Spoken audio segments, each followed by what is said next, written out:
If you want to start your retinol journey pero hindi mo alam ang dapat mong bilhin as a beginner, watch this video. I'm going to share with you my top 5 retinol recommendations. Number 1 on my list is really underrated. Not everyone knows about this product and I hope you guys can try this because the formula are really good. Perfected's retinol. Compared to other retinol creams, I find this one more lightweight. I also like the overall formula of this product because for me, pinag-isipan siya. Meron siyang 0.1% of retinol, ceramide, niacinamide, aloe leaf extract, green tea, and vitamin E. Meron siyang soothing and calming ingredients. At the same time, meron siyang ingredients for skin barrier. I really like it because everything that I want in a retinol cream, it's here. Another great thing about the brand is that kung beginner ka, hindi mo na kailangang mag-worry because they created a kit kung saan makaka-receive ka ng moisturizer and retinol. And dun sa box ng kit, meron siyang instruction how to use the retinol cream and niacinamide cream for sandwich method. Very thoughtful, ang galing nun for beginners. My top 2 retinol is for me, isa sa mga pinakasulit dito sa top 5. Retinol Intense Eye Cream from the brand Some by Me. It's an eye cream but since it's very gentle for the eye area, you can even use this for the whole face. Meron siyang 0.1%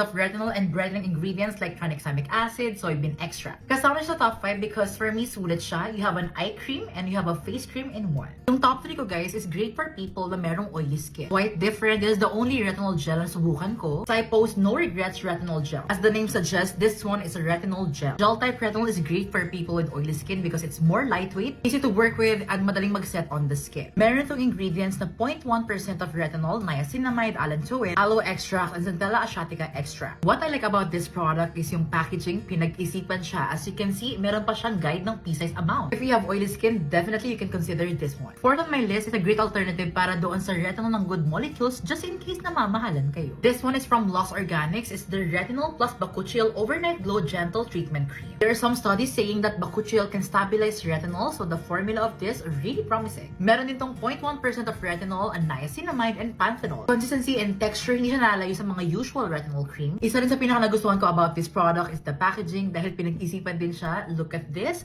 Aside from sa pea-size amount guide, meron pa siyang guide kung saan mo isingit yung retinol. Amazing, right? Kaya deserve niya sa list nito because perfect for beginner talaga to. The fifth and last sa listahan nito is this retinol from the brand Frankly. Aside from 0.1% of retinol, meron din siyang ceramide NP. The consistency and texture, lightweight siya. Unlike other retinol creams, sa pag pinahid sa skin, nag-iiwan ng oily residue. This one, hindi siya ganon, lightweight, para lang siyang moisturizer. This retinol product is also affordable dahil hindi pa siya nalagpas ng 500 pesos. That's all mga kumare. I hope you find this video helpful, lalo sa mga nagbabalak magsimula ng retinol journey. Gusto niyo ba ng part 2 and more affordable option? Let me know sa comment section. And always remember guys, when it comes to skincare, knowledge is power. Bye!